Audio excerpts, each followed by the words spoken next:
सीधे रुख करते हैं। कारगिल दिवस के मौके पर पीएम मोदी संबोधित कर रहे हैं। केंद्रीय मंत्री Sanjay Seth, chief of defence staff general Anil Chauhan, तीनों सेनाओं के सेनाध्यक्ष करगिल युद्ध के समय सेनाध्यक्ष रहे जनरल बीपी मलिक जी, पूर्व सेनाध्यक्ष जनरल मनोज पांडे जी, वीरता पुरस्कार प्राप्त सेवारत और सेवानिवृत्त सैनिकों, करगिल युद्ध के बहादुर वीरों की माताएं, वीर नारियां और उनके समस्त परिजन, सेना के बहादुर जवानों और मेरे प्रिय देशवासियों, आज लद्दाख की ये महान धरती कारगिल विजय के 25 वर्ष पूरे होने की साक्षी बन रही है। कारगिल विजय दिवस हमें बताता है कि राष्ट्र के लिए दिए गए बलिदान अमर होते हैं। दिन, महीने, वर्ष, सदियां गुजरते हैं, सर्दियां भी गुजरती हैं, मौसम भी बदलते हैं, लेकिन राष्ट्र की रक्षा के लिए अपनी जान की बाजी लगाने वालों के नाम अमिट रहते हैं। ये देश हमारी सेना के पराक्रमी महानायकों का सदा सर्वदा ऋणी है। ये देश उनके प्रति कृतज्ञ है। साथियों, मेरा सौभाग्य है कि कारगिल युद्ध के समय मैं एक सामान्य देशवासी के रूप में अपने सैनिकों के बीच था। आज जब मैं फिर करगिल की धरती पर हूं, तो स्वाभाविक है वो स्मृतियां मेरे मन में ताजा हो गई है। मुझे याद है किस तरह हमारी सेनाओं ने इतनी ऊंचाई पर इतने कठिन युद्ध ऑपरेशन को अंजाम दिया था। मैं देश को विजय दिलाने वाले ऐसे सभी शूरवीरों को आदरपूर्वक प्रणाम करता हूं। मैं उन शहीदों को नमन करता हूं जिन्होंने कारगिल में मातृभूमि की रक्षा के लिए अपना सर्वोच्च बलिदान दिया। साथियों, कारगिल में हमने केवल युद्ध नहीं जीता था, हमने सत्य, संयम और सामर्थ्य का अद्भुत परिचय दिया था। आप जानते हैं, भारत उस समय शांति के लिए प्रयास कर रहा था। बदले में पाकिस्तान ने फिर एक बार अपना अविश्वासी चेहरा दिखाया, लेकिन सत्य के सामने असत्य और आतंकी हार हुई। साथियों, पाकिस्तान ने अतीत में जितने भी दुष्प्रयास किए, उसे मुंह की खानी पड़ी है। लेकिन पाकिस्तान ने अपने इतिहास से कुछ नहीं सीखा है। वो आतंकवाद के सहारे, प्रॉक्सी वॉर के सहारे अपने आप को प्रासंगिक बनाए रखने का प्रयास कर रहा है। लेकिन आज जब मैं उस जगह से बोल रहा हूं जहां आतंक के आकाओं को मेरी आवाज सीधे सुनाई पड़ रही है, मैं आतंकवाद के इन सरपरस्तों को कहना चाहता हूं कि उनके नापाक मंसूबे कभी कामयाब नहीं होंगे।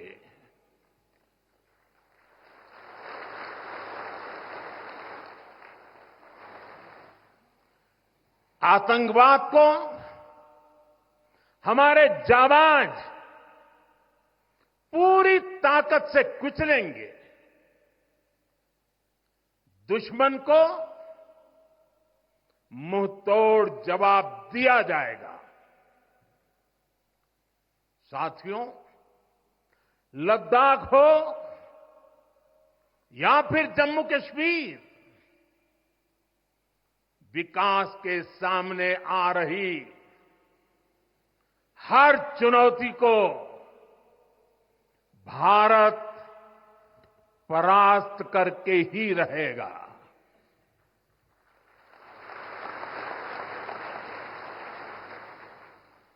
कुछ ही दिन बाद इस 5 अगस्त को आर्टिकल 370 का अंत हुए 5 वर्ष पूरे होने जा रहा है। जम्मू कश्मीर आज नए भविष्य की बात कर रहा है, बड़े सपनों की बात कर रहा है। जम्मू कश्मीर की पहचान G20 जैसी ग्लोबल समिट की अहम बैठक करने के लिए हो रही है। इंफ्रास्ट्रक्चर डेवलपमेंट के साथ साथ जम्मू कश्मीर, लेह, लद्दाख में टूरिज्म सेक्टर भी तेजी से ग्रो कर रहा है। दशकों बाद कश्मीर में सिनेमा घर खुला है। 3.5 दशक के बाद पहली बार श्रीनगर में ताजिया निकला है। धरती का हमारा स्वर्ग तेजी से शांति और सौहार्द की दिशा में आगे बढ़ रहा है।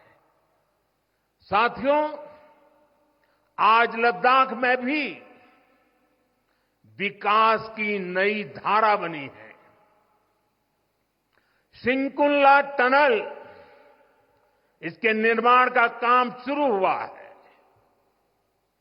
सिंकुल्ला टनल के जरिए लद्दाख पूरे साल हर मौसम में देश से कनेक्टेड रहेगा। ये टनल लद्दाख के विकास और बेहतर भविष्य के लिए नई संभावनाओं का नया रास्ता खोलेगी। हम सभी को पता है कि कठोर मौसम की वजह से लद्दाख के लोगों को कितनी मुश्किलें आती हैं। सिंकुंतला टनल के बनने से ये मुश्किलें भी कम होगी। मैं लद्दाख के मेरे भाई बहनों को इस टनल का काम शुरू होने के लिए विशेष बधाई देता हूं। साथियों, लद्दाख के लोगों का हित हमेशा हमारी प्राथमिकता रहा है। मुझे याद है कोरोना के समय में करगिल क्षेत्र के हमारे कई लोग ईरान में फंस गए थे। उन्हें वापस लाने के लिए मैंने व्यक्तिगत स्तर पर काफी प्रयास किए।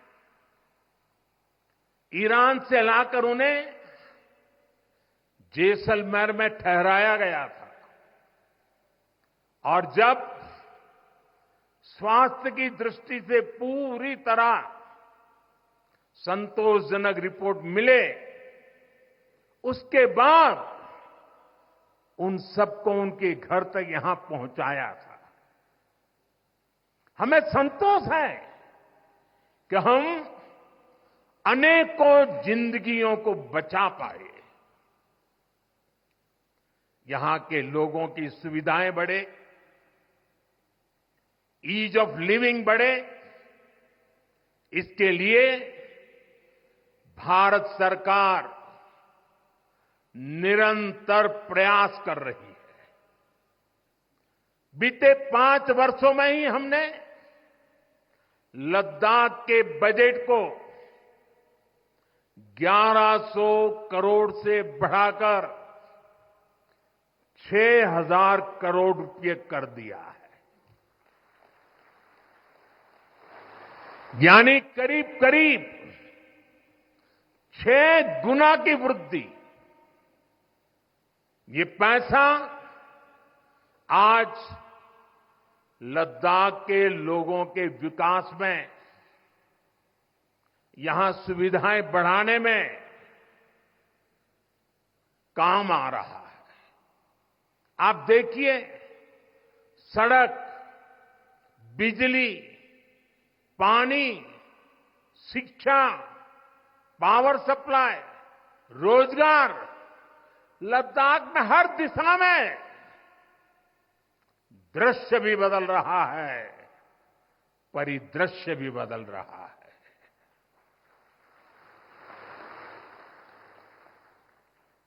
पहली बार यहां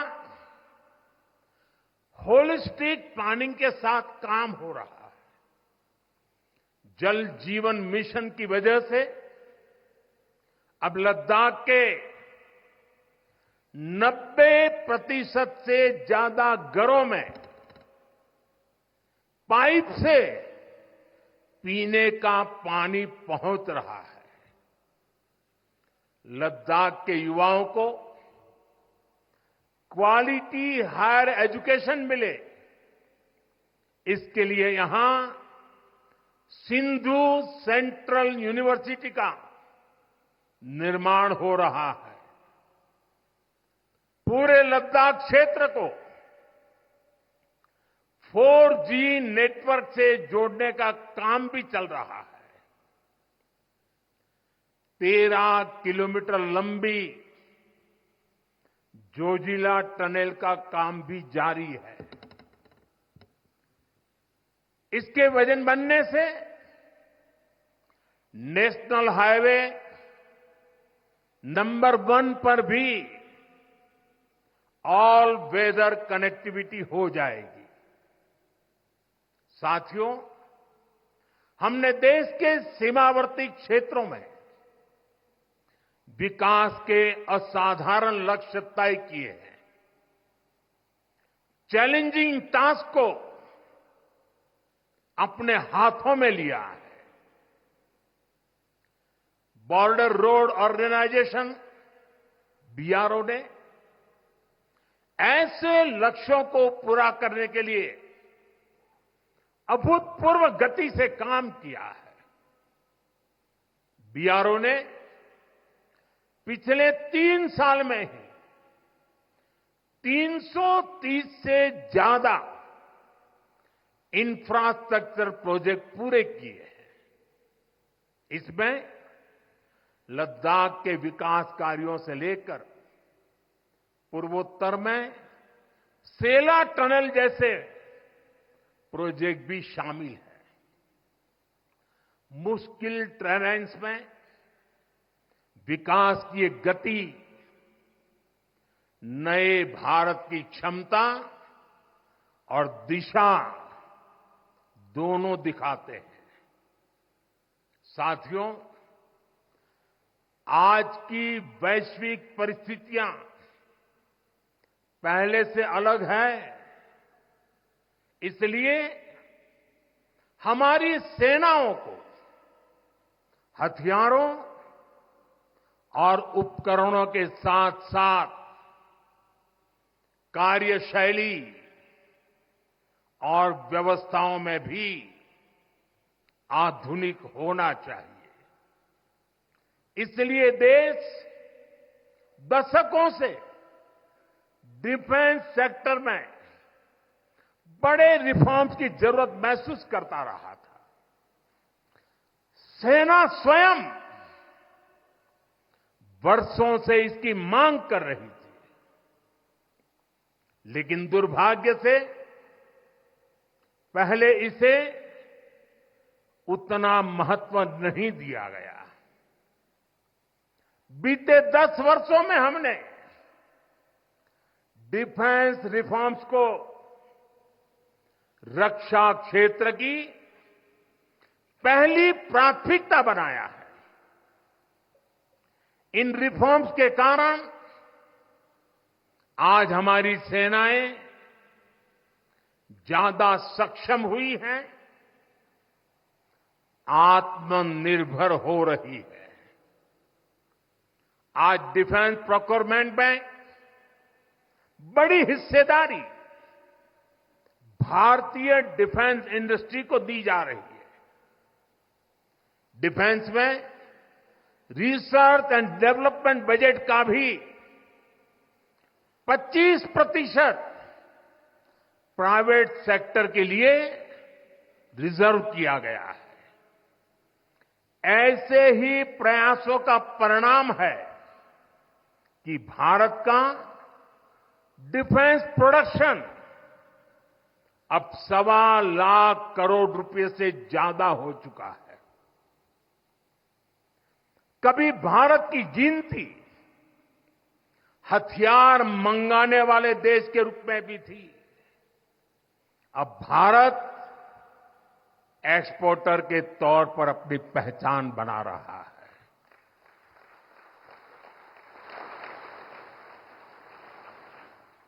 मुझे खुशी है कि हमारी सेनाओं ने 5,000 से ज्यादा हथियारों और ये सैन्य उपकरणों की लिस्ट बनाकर ये तय किया है कि अब ये 5,000 आइटम्स बाहर से नहीं मंगवाए जाएंगे। मैं इसके लिए सेना नेतृत्व को बधाई देता हूं। साथियों, डिफेंस सेक्टर में रिफॉर्म्स के लिए भी भारत की आर्म्ड फोर्सेस की सराहना करना चाहता हूं। हमारी सेनाओं ने बीते वर्षों में कई साहसिक निर्णय लिए हैं। सेना द्वारा किए गए जरूरी रिफॉर्म्स का एक उदाहरण अग्निपथ स्कीम भी है। दशकों तक संसद से लेकर अनेक कमेटी तक में सेनाओं को युवा बनाने पर चर्चाएं होती रही है। भारत के सैनिकों की औसत आयु एवरेज एज ग्लोबल एवरेज से ज्यादा होना, ये हम सबकी चिंता बढ़ाता रहा है। इसलिए ये विषय बरसों तक अनेक कमिटियों में भी उठा, लेकिन देश की सुरक्षा से जुड़ी इस चुनौती के समाधान की पहले इच्छा शक्ति नहीं दिखाई गई। शायद कुछ लोगों की मानसिकता ही ऐसी थी कि सेना मतलब नेताओं को सलाम करना, परेड करना। हमारे लिए सेना मतलब 140 करोड़ देशवासियों की आस्था। हमारे लिए सेना मतलब 140 करोड़ देशवासियों की शांति की गारंटी। हमारे लिए सेना मतलब देश की सीमाओं को सुरक्षा की गारंटी। अग्निपथ योजना के जरिए देश ने इस महत्वपूर्ण सपने को एड्रेस किया है। अग्निपथ का लक्ष्य सेनाओं को युवा बनाना है। अग्निपथ का लक्ष्य सेनाओं को युद्ध के लिए निरंतर योग्य बनाए रखना है। दुर्भाग्य से राष्ट्रीय सुरक्षा से जुड़े इतने संवेदनशील विषय को कुछ लोगों ने राजनीति का विषय बना दिया है। कुछ लोग सेना के इस रिफॉर्म पर भी अपने व्यक्तिगत स्वार्थ में झूठ की राजनीति कर रहे हैं। ये वही लोग हैं जिन्होंने सेनाओं में हजारों करोड़ के घोटाले करके हमारी सेनाओं को कमजोर किया। ये वही लोग हैं जो चाहते थे कि एयरफोर्स को कभी आधुनिक फाइटर जेट न मिल पाए। ये वही लोग हैं जिन्होंने तेजस फाइटर प्लेन को भी डिब्बे में बंद करने की तैयारी कर ली थी। साथियों, सच्चाई ये है कि अग्निपथ योजना से देश की ताकत बढ़ेगी और देश का सामर्थ्यवान युवा भी मातृभूमि की सेवा के लिए आगे आएगा।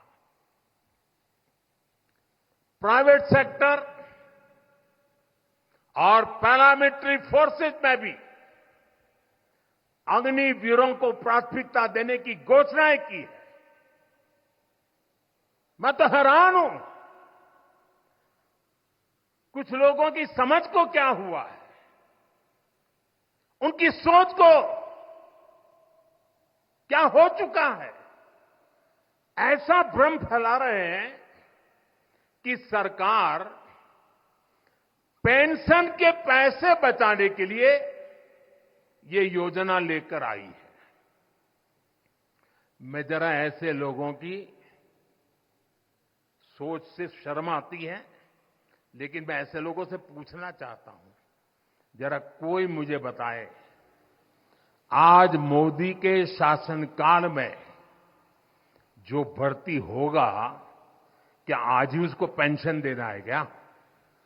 उसको पेंशन देने की नौबत 30 साल के बाद आएगी, और तब तो मोदी 105 साल का हुआ होगा, और तब न भी मोदी की सरकार होगी। क्या मोदी जब 105 साल का होगा, 30 साल के बाद जो पेंशन बचेगा, उसके लिए मोदी ऐसा राजनीतिक है जो आज गाली खाएगा?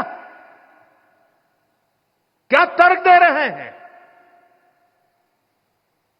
लेकिन साथियों,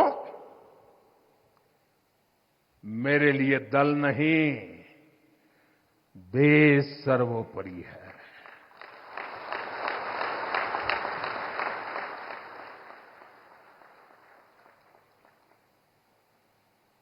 और साथियों, मैं आज गर्व से कहना चाहता हूं, सेनाओं द्वारा लिए गए इस फैसले का हमने सम्मान किया है। और जैसा मैंने पहले कहा, हम राजनीति के लिए नहीं, राष्ट्र नीति के लिए काम करते हैं। हमारे लिए राष्ट्र की सुरक्षा सर्वोपरि है। हमारे लिए 140 करोड़ की शांति ये सबसे पहले है। साथियों, जो लोग देश के युवाओं को गुमराह कर रहे हैं, उनका इतिहास साक्षी है कि उन्हें सैनिकों की कोई परवाह नहीं है। ये वही लोग हैं जिन्होंने एक मामूली रकम 500 करोड़ रुपए दिखाकर वन रैंक वन पेंशन पर झूठ बोला था। 500 करोड़। ये हमारी सरकार है जिसने वन रैंक वन पेंशन लागू किया। पूर्व सैनिकों को 1.25 लाख करोड़ रुपए से ज्यादा दिए गए। अब कहां 500 करोड़, कहां 1.25 लाख करोड़। इतना झूठ और देश के जवानों की आंख में धूल झोंकने का पाप। ये वही लोग हैं जिन्होंने आजादी के 7 दशक बाद भी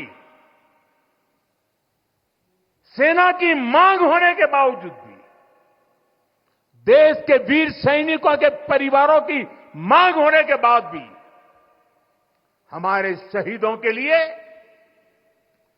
वॉर मेमोरियल नहीं बनाया। टालते गए, कमिटियां बनाते गए, नक्शे दिखाते गए। ये वही लोग हैं जिन्होंने सीमा पर तैनात हमारे जवानों को पर्याप्त बुलेट प्रूफ जैकेट्स भी नहीं दी थी। और साथियों, ये वही लोग हैं जो करगिल विजय दिवस को भी नजरअंदाज करते रहे। ये तो देश की कोटि कोटि जनता के आशीर्वाद है कि मुझे तीसरी बार सरकार बनाने का मौका मिला और इसलिए आज ये महत्वपूर्ण ऐतिहासिक घटना का हम पुण्य स्मरण कर पा रहे हैं। वरना अगर वही आ जाते तो इस युद्ध विजय की इस तारीख को याद नहीं करते। साथियों, कारगिल की विजय ये किसी सरकार की विजय नहीं थी। कारगिल की विजय ये किसी दल का विजय नहीं था। ये विजय देश की थी। ये विजय देश की विरासत है। ये देश के गर्व और स्वाभिमान का पर्व है। मैं एक बार फिर 140 करोड़ देशवासियों की तरफ से मेरे वीर जवानों को श्रद्धापूर्वक नमन करता हूं। सभी देशवासियों को पुनः एक बार कारगिल विजय के 25 वर्ष की शुभकामनाएं देता हूं। मेरे साथ बोलिए, भारत माता की। ये भारत माता की जय मेरे उन वीर शहीदों के लिए है, मेरे वीर भारत मां के वीर सपूतों के लिए है। भारत माता की, भारत माता की, भारत माता की। बहुत बहुत धन्यवाद।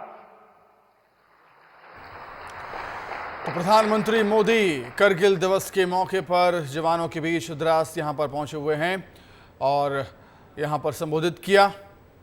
देश के वीर सपूतों को याद किया है, नमन किया है, उन्हें श्रद्धांजलि अर्पित की है जिन्होंने करगिल युद्ध में अपनी जान गंवाई थी। प्रधानमंत्री नरेंद्र मोदी हर साल करगिल दिवस के मौके पर जवानों के बीच होते हैं। वैसा ही कुछ राजधानी भोपाल की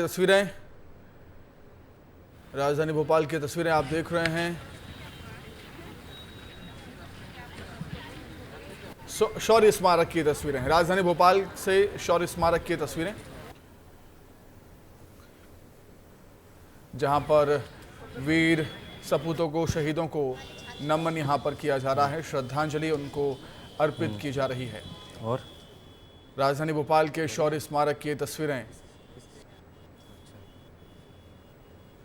तो पूरे देश में करगिल दिवस के मौके पर श्रद्धांजलि अर्पित की जा रही है। शहीद जवानों को याद किया जा रहा है, उनके शौर्य को याद किया जा रहा है। जिस तरीके से दुश्मनों से लोहा लिया हमारे जवानों ने वीरता से। मुख्यमंत्री डॉक्टर मोहन यादव, ये आपके सामने सीएम मोहन यादव पहुंचे हुए थे, डॉक्टर मोहन यादव पहुंचे हुए थे और वीर सपूतों को, जवानों को, शहीदों को नमन किया है, उनको याद किया है मुख्यमंत्री ने।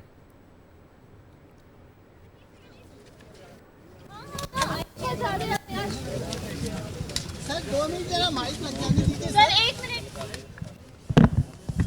क्या हो रहा है?